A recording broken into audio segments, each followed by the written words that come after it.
Hi అండి, నమస్తే. Welcome to Anvisha education channel. First time కనుక మన ఛానల్ చూస్తుంటే వీడియోలోకి వెళ్లే ముందు ఒకసారి లైక్ చేయండి, షేర్ చేసి సబ్స్క్రైబ్ కూడా చేయండి. అదేవిధంగా మన ఛానల్లో తెలుగుకు సంబంధించిన గ్రామర్ కానీ తెలుగులో 30 మార్కులు రావాలంటే ఎలా చదవాలనేది కూడా నేను వీడియో రూపంలో అయితే చేశానండి. సో మనకి ఎంతో టైం కూడా లేదు, సో చాలా తక్కువ టైం ఉంది మనకు. సో కష్టపడి చదివితే సాధించదంటూ ఏమీ లేదు. సో నేను ఇంతవరకు నా సిలబస్ ఇంకా ఏమైపోలేదు, చదవాలనా లేదా అనే ఉద్దేశంతో అయితే ఉండకండి. సో వీలైనంత వరకు, సాధ్యమైనంత వరకు మీరు కష్టపడి చదివితే ఫలితం అనేది కూడా అంతే బాగా వస్తుంది. సో ఆల్ ద బెస్ట్ అండి ఎగ్జామ్ రాసే ప్రతి ఒక్కరికి. ఈ రోజు అయితే మనము తెలుగు 30 మార్క్స్ బిట్స్ అయితే చూద్దాము. ఫస్ట్ పద్యం ఇచ్చారు. కమలములు నీట బాసిన కమలాప్తుని రశ్మిశోకి కమలిన భంగిన్ తమ తమ నిలువులు దప్పిన తమ మిత్రులు శత్రులౌట తద్యము సుమితి. అంటే కమలము ఎక్కడుంటుంది? నీటిలో ఉంటుందన్నమాట. సో తన మిత్రుడు, కమలములకు మిత్రుడు ఎవరు? సూర్యుడు. తన సొంత నివాసం అంటే కమలములకు సొంత నివాసమైన నీటిని వదిలేస్తే, అంటే పక్కకు పోతే సూర్యరశ్మి తగిలినప్పుడు ఏమవుతుంది? అది వాడిపోతాయన్నమాట. సో అట్లాగే తమ తమ నిలువులు దప్పినంటే తన సొంత స్వభావాన్ని వదిలిపెడితే సో మిత్రులు కూడా శత్రులు అవుతారు. తథ్యము అంటే ఇది నిజము అని ఇక్కడ మనకు కరెక్ట్ ఆన్సర్ అవుతుంది అనమాట. సో ఫస్ట్ 31 బిట్ అయితే చూద్దాము. ఇక్కడ ఫస్ట్ బిట్ అయితే చూద్దామండి. మిత్రులు శత్రువులు అయ్యేది ఎప్పుడు?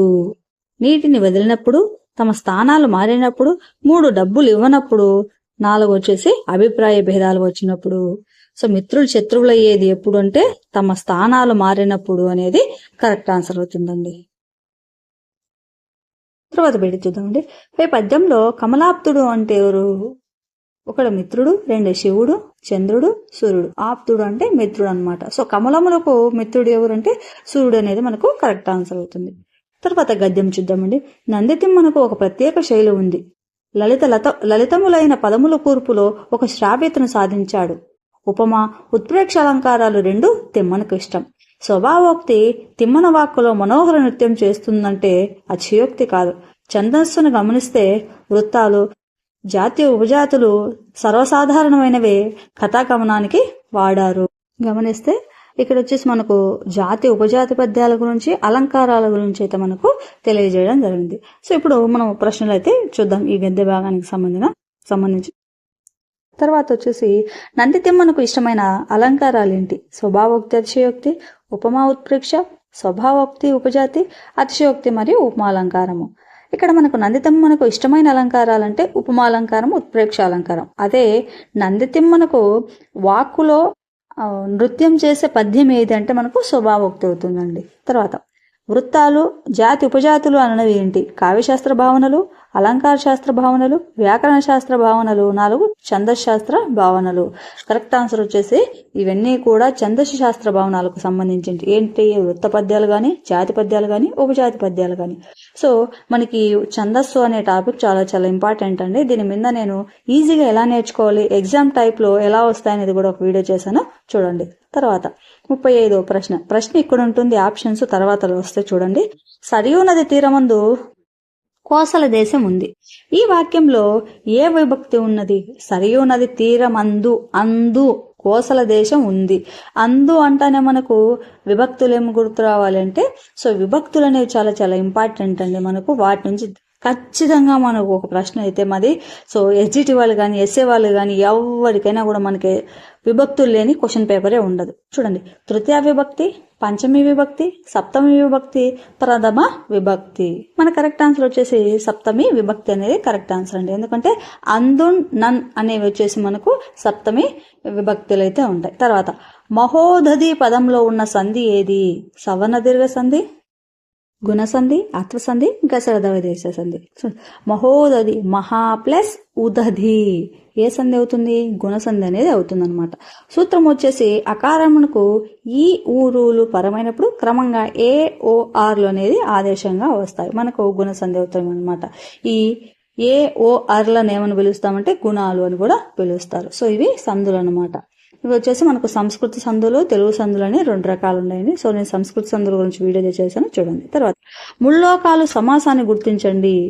ముల్లోకాలు అంటే 3 లోకాలు. 3 అంటే సంఖ్య కానీ అంకె కానీ వస్తే అది మనకి ఏ సమాసం అవుతుందంటే ద్విగు సమాసం అనేది అవుతుందండి. అంటే మనకి ఇక్కడ కరెక్ట్ ఆన్సర్ ఆప్షన్ 2 ద్విగు సమాసం అనేది కరెక్ట్. తర్వాత మా బావిలోకి తొంగి చూస్తే పాతాళం కనిపిస్తుంది. ఈ వాక్యంలో అలంకారం ఏమిటి? అతిశయోక్తి అలంకారం, అంత్యానుప్రాస అలంకారం, వృత్యానుప్రాస అలంకారం, రూపకాలంకారం. చూడండి, మా బావిలోకి తొంగి చూస్తే పాతాళం కనిపిస్తుందంట. అంటే ఇక్కడ ఏది అలంకారం అంటే అతిశయోక్తి, ఉన్నదాన్ని ఎక్కువ చేసి చెప్పడము, అది మనకు అతిశయోక్తి అలంకారం అవుతుందండి. విజయం సాధించే వరకు విశ్రమించిన ప్రయత్నాన్ని సూచించే జాతీయం ఏమిటి? విశ్వ ప్రయత్నం, శ్రీరామరక్ష, సుగ్రీవాజ్ఞ, భగీరథ ప్రయత్నము. విజయం సాధించే వరకు విశ్రమించకూడదు అంటే అది మనకు భగీరథ ప్రయత్నం అవుతుందన్నమాట. సో ఆ భగీరథుడు గంగాదేవిని కిందికి తీసుకుని వచ్చి వాళ్ళ పూర్వీకులకు ఏమంటారు మోక్షం కల్పించడం కోసము ఆయన చేసిన ప్రయత్నానికి భగీరథ ప్రయత్నం అనేది రావడం జరిగింది. సో ఇది మనకు రామాయణం ఉపవాచకంలో అయితే ఉంటుందండి. తర్వాత మధువ్రతము అనే పదం యొక్క పర్యాయ పదాలు ఏమిటి? చిలుక, సీతాకోక చిలుక, 2 గొంగలి కంబలి, 3 భ్రమరం తుమ్మెద, 4 మధుకరము భిక్ష. మనకు మధువ్రతము అంటే భ్రమరము, తుమ్మెద అనేది మనకు కరెక్ట్ ఆన్సర్ అయితే అవుతుందండి. తర్వాత బిట్ వచ్చేసి అమ్మ వంట చేస్తూ పాటలు పాడుతున్నది. ఈ వాక్యంలోని క్రియారూపం ఏమిటి? క్వార్థకము, ఛేదార్థకము, శత్రార్థకము, అప్యర్థకము. ఇక చూడండి, అమ్మ వంట చేస్తూ తింటూ ఆడుకుంటూ అంటే ఇవేంటి జరుగుతూ ఉన్నాయంటే వర్తమానం అవుతుందన్నమాట. సో వర్తమానాన్ని ఏమని పిలుస్తామంటే మనము శత్రార్థకం అంటాం. క్వార్థకం అంటే జరిగిపోయింది, ఛేదార్థకం అంటే మనకు జరగబోయేది. సో ఇవి ఏంటంటే కాలక్రియలు, అసమాపక కాలక్రియలు అని అంటారండి. ఖచ్చితంగా మనకు ఒక మార్క్ అయితే వస్తుంది.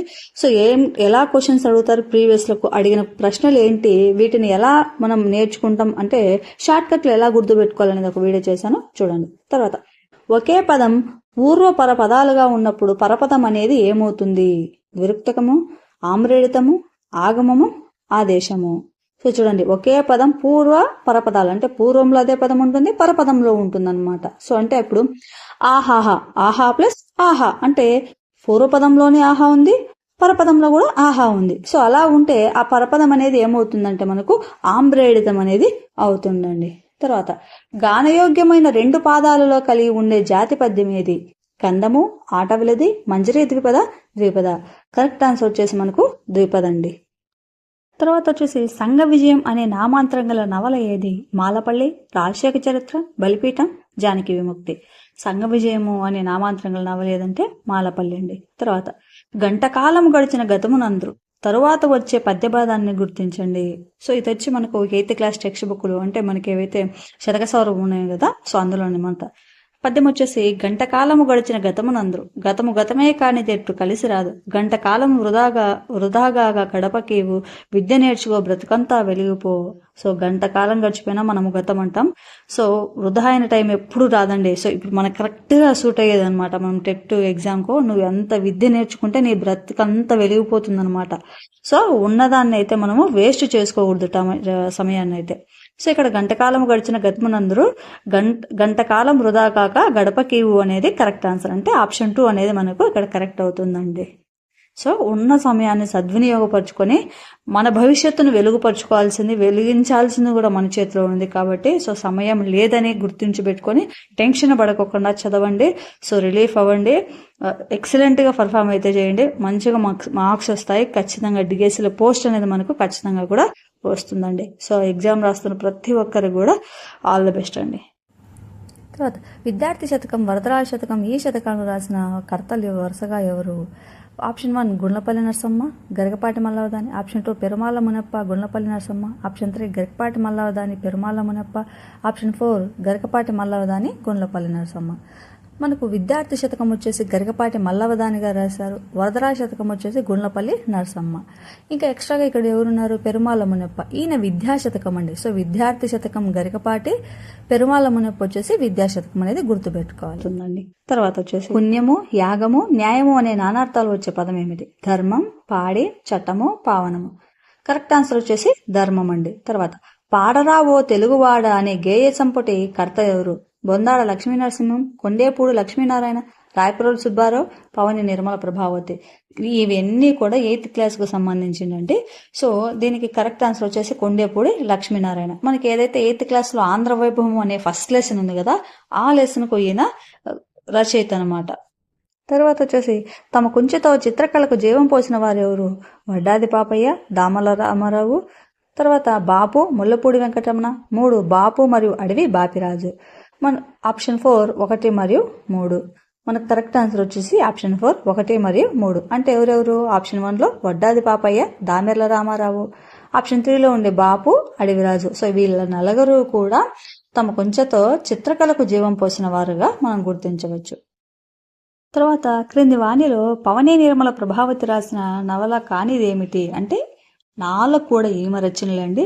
ఆ రచనలో ఒకటి నవల కాదు, అదేందో గుర్తించాలి. మనకి ఇది 8th క్లాస్ మాతృభూమి అనే పాఠం నుంచి అయితే వచ్చింది. సో ఉదయకిరణాలు ఆప్షన్ చూద్దాం. ఉదయకిరణాలు, ఎదలములు, రాలిన పూలు, శాపగ్రస్తురాలు. కరెక్ట్ ఆన్సర్ వచ్చేసి ఎదలముళ్ళు అండి. ఈ ఎదలముళ్ళు అనేది వచ్చేసి మనకు ఆ ఎదలముళ్ళు కానీ అనాథ కానీ ఈ రెండు మనకి ఏంటంటే ఆమె సుప్రసిద్ధ కథా సంపుటాలన్నమాట. ఎదలముళ్ళు అనేది. సో ఈ ఉదయకిరణాలు, రాలిన పూలు, శాపగ్రస్తులు అనేది ఆమె నవల. తర్వాత సతతాచారము సూనృతము కృపయున్ సత్యంబునన్ శీలమున్. ఈ పద్యపాదంలోని ఛందస్సు ఏమిటి? సో ఛందస్సును ఈజీగా ఇట్లా పద్యపాదం ఇచ్చి మీరు ఘన విభజన చేయాలన్నప్పుడు గుర్తుగా ఎలా చేయాలి, జస్ట్ 3 అక్షరాలు చూసి ఎలా చేయాలనేది నేను ఛందస్సులో అయితే చెప్పానండి. సో దాన్ని ఒకసారి చూడండి, ఈజీ గుర్తు పెట్టుకోవచ్చు. ఇక్కడ చూస్తే సతత అంటే సా అనేది లఘువు, తా అనేది లఘువు, తా అనేది గురువు అనమాట. సతత అంటే 2 లఘువులు 1 గురువు. అట 2 లఘువులు గురువు వస్తే ఏమవుతుంది? సా వస్తుంది అనమాట. సో సా అనే గణం దేనికి ఉంది అంటే మత్తేభానికి అనే గణాలు అంటే ఆప్షన్ 3 కరెక్ట్ ఆన్సర్ అవుతుంది అనమాట మనకు. సో ఛందస్సు అనేది చాలా ఇంపార్టెంట్ అండి. మనకు 1 నుంచి 2 మార్కులకు అయితే ఖచ్చితంగా వేస్తారు. పద్యపాదమన్నా ఇస్తారు, లేదా ఒక క్షానికి ఘన విభజన చేయమంటారు. తర్వాత ప్రహ్లాద చరిత్ర నాటకము, శ్రీ తులసి మహత్య నాటకము అనే రచనలు ఎవరివి? 1 నందిపాటి శేషమాంబ, 2 కొండేపూడి లక్ష్మీనారాయణ, 3 పవని నిర్మల భారతి, 4 తరిగొండ వెంగమాంబ. కరెక్ట్ ఆన్సర్ వచ్చేసి ఆప్షన్ 1 నందిపాటి శేషమాంబ అండి. తర్వాత బులుసు వెంకటరమణయ్య గారి జన్మస్థలం ఏమిటి? 1 పశ్చిమ గోదావరి జిల్లా బొండాడ, 2 విజయనగరం జిల్లా రామతీర్థం, తూర్పు గోదావరి జిల్లా రామతీర్థం, 4 ప్రస్తుతం నంద్యాల జిల్లా రామతీర్థము. అంటే మనకు చూడండి రామతీర్థం అనేది కరెక్ట్, కానీ ఎక్కడ? విజయనగరం జిల్లాలోని రామతీర్థం అనేది మనకు కరెక్ట్ ఆన్సర్ అవుతుందండి. సో ఈయన బులుసు వెంకటరమణయ్య గారు ఎవరంటే నా యాత్ర చరిత్ర 8th క్లాస్లో ఉంది కదా, సో ఆ పాఠానికి అయితే ఈయన రచయిత. సో దీని ఇతివృత్తం వచ్చేసి మనకు జాతీయ సమైక్యత మరియు దర్శనీయ స్థలాలు. ప్రక్రియ వచ్చేసి యాత్రా రచన అండి. సో తర్వాత కుల మతాలకు అతీతంగా సహపంక్తి భోజనాలు ఏర్పాటు చేసిన వారు ఎవరు? మహాత్మా జ్యోతిరావు బాపులే, పెరియార్ రామస్వామి, బ్రహ్మనాయుడు, 4 కందుకూరి వీరేశలింగము. ఆప్షన్ చూద్దాం. కరెక్ట్ ఆన్సర్ వచ్చేసి మనకు బ్రహ్మనాయుడు అనేది కరెక్ట్ ఆన్సర్ అండి. సో ఇది వచ్చేసి మనకు 7th క్లాస్లో లెసన్ ఉంది కదా, బాలచంద్రుని ప్రతిజ్ఞ అనేది దాని నుంచి వచ్చేసింది అనమాట. అంటే ఉద్దేశం ఉంటుంది కదా మనకు ప్రతి లెసన్కు, అందులో నుంచి వచ్చింది. కాబట్టి మనము 6th నుంచి 10th వరకు ఉన్న టెక్స్ట్ బుక్స్ దయచేసి చదవండి. వాటి నుంచి మనకు బిట్స్ కానీ మొత్తం అన్ని కూడా టెక్స్ట్ బుక్స్ నుంచి అయితే వస్తున్నాయి. తర్వాత ఇందులో బాలనాగమ్మ గురించి కూడా ఉంది. తర్వాత చూడండి, క్రింది వాళ్ళ గుర్రం జాషువా రచన కానిదేమిటి? సో క్వశ్చన్ ఎక్కడ ఉంది, ఆప్షన్ తర్వాత వస్తుంది. ఆప్షన్స్ అయితే అక్కడ చూడండి. క్రింది వానిలో గుర్రం జాషువా గారి రచన కానిదేమిటి అంటే 3 రచనలు ఆయనటున్నాయి, 1 కానిది అనమాట. ఆప్షన్ చూస్తే కాందిశీకుడు, నాగార్జున సాగరము, ముసాఫర్లు, ముంతాజ్ మహల్. కరెక్ట్ ఆన్సర్ వచ్చేసి నాగార్జున సాగరం అండి. గుర్రం జాషువా గారిది నాగార్జున సాగర్ అనేది ఈయన రచన, సాగరం అయితే కాదు. క్రింది వానిలో ఖండకావ్య లక్షణం కానిదేమిటి? కానిది తెలియజేయాలి. ఆత్మశైరైతే వ్యర్థ పదాలకు వర్ణనలకు అవకాశం ఉంటుంది, కవిభావం చక్కగా ఉంటుంది, వస్తు భావ శైలి కవితా రచనలో నవ్యత ఉంటుంది. సో ఇక్కడ లక్షణం కానిది ఏమిటంటే వ్యర్థ పదాలకు వర్ణనలకు అవకాశం అనేది మనకు ఖండకావ్యంలో ఉండదన్నమాట. సో ఇక్కడ ఖండకావ్యం లక్షణాలు అయితే ఆత్మశైలి, కవిభావం చక్కగా ఉంటుంది, వస్తు భావ శైలి కవితా రచనలో నవ్యత అయితే ఉంటుందని మనము దీని ద్వారా అయితే తెలుసుకోవచ్చండి. తర్వాత ఛేదార్థక వాక్యాలు అన్నవి ఏంటి? ఛేదార్థక వాక్యం అంటే ఏంటి? భూతకాల క్రియను తెలుపుతాయా, వర్తమాన కాల క్రియను తెలుపుతాయి, కార్యకారణ సంబంధాన్ని తెలుపుతాయి, భవిష్యత్తు కాల క్రియను తెలుపుతాయి. మనకు ఛేదార్థక వాక్యాలు అంటే కార్యకారణ సంబంధాన్ని తెలుపుతుంది అనమాట మనకు ఛేదార్థకము. తర్వాత వచ్చేసి ముసలి కన్నీరు అనే జాత్యాన్ని ఏ అర్థంలో వాడతారు? ప్రయోజనం లేనిది, ఇతరులను మోసం చేయడము, అనుభవం లేకపోయినా నటించడము, లేని బాధను నటించడం కార్చొద్దు అని, అంటే లేని బాధను నటించడాన్ని మొసలి కన్నీరు అనే జాతీయం అవుతుంది అన్నమాట మనకు. సో జాతీయాలు కూడా చాలా ఇంపార్టెంట్, గుర్తుంచుకోవాలి. తర్వాత కర్షకులు, కార్మికులు, పీడితులు, పేదలు అనుభవించే కష్టసుఖాలకు కవాతు వస్తువులుగా స్వీకరించి రచనలు చేసిన వారు ఎవరు? Narla Venkateswararao, C Narayana Reddy. 3 Srirangam Srinivasarao. 4 Gurram Jashuva. Correct answer వచ్చేసి శ్రీరంగం శ్రీనివాసరావు, అదే శ్రీశ్రీ అండి. తర్వాత దాంపత్య జీవితాన్ని ఆహ్లాదకరంగా, చమత్కార సంపన్నంగా చిత్రించిన కాంతం పాత్ర సృష్టికర్త ఎవరు? ఆప్షన్ చూస్తే కొడవటిగంటి కుటుంబరావు, మునుమాణిక్యం నరసింహారావు. 3 ముళ్ళపూడి వెంకటరమణ. 4 గుడిపాటి వెంకటాచలము. కరెక్ట్ ఆన్సర్ వచ్చేసి మునిమాణిక్యం నరసింహారావు గారండి. సో ఈ కాంతము అనే పాత్ర వచ్చేసి పాత్ర పెట్టాడు, కానీ వాళ్ళ భార్య పేరు కూడా కాంతం, అదే పేరుతో కాంతం కథలు కూడా రాయడం జరిగిందండి. తర్వాత వచ్చేసి మనకు 30 బిట్లు అయితే చూసామండి. సో వీడియో ఎలా అనిపించిందో ఒకసారి కామెంట్ చేయండి. నచ్చితే ఖచ్చితంగా లైక్ చేసి, షేర్ చేసి, సబ్స్క్రైబ్ చేయండి. సో ఇలాంటి మంచి మంచి వీడియోస్ అయితే మన ఛానల్ అప్లోడ్ చేయడం జరిగింది. సో ఫస్ట్ అన్ని తెలుగు సైకాలజీ చేస్తున్నాను అనుకోవద్దండి, ఎందుకంటే ఫస్ట్ ఎగ్జామ్ తెలుగు ఉంది కాబట్టి తెలుగు సైకాలజీకి సంబంధించిన బిట్స్ అయితే చేశాను. తర్వాత ఈ ఎగ్జామ్ అయిపోగానే నేను సైకాలజీ అట్లే ఇంకా ఇంగ్లీష్కి సంబంధించిన కానీ సోషల్కి సంబంధించిన బిట్స్ అయితే 100% అయితే చేస్తానండి. సో థ్యాంక్ యూ అండి. Thank you for watching.